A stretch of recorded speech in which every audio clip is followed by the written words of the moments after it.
এবার Paris Olympic প্রসঙ্গ।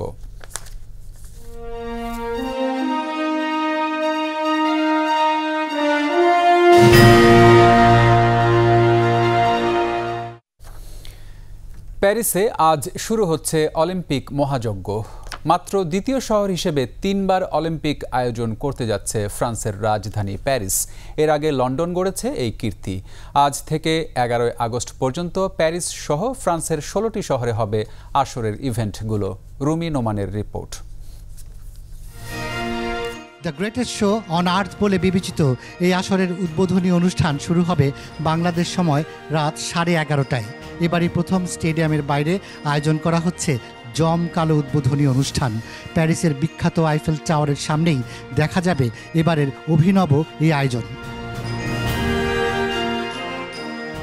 Paris অলিম্পিকে 206টি দেশের ক্রীড়াবিদরা প্রতিনিধিত্ব করবেন।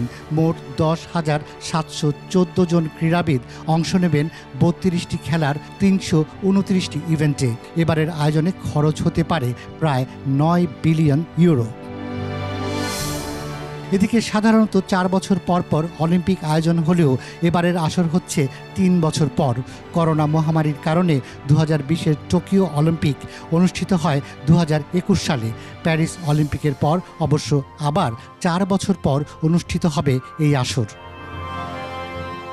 প্যারিস অলিম্পিকে বাংলাদেশ থেকে অংশ নিচ্ছেন 5 জন ক্রীড়াবিদ, যাদের মধ্যে আর্চার সাগর ইসলাম উদ্বোধনী অনুষ্ঠানে বাংলাদেশের পতাকা বহন করবেন। Rumi Noman, desk report, 21 television.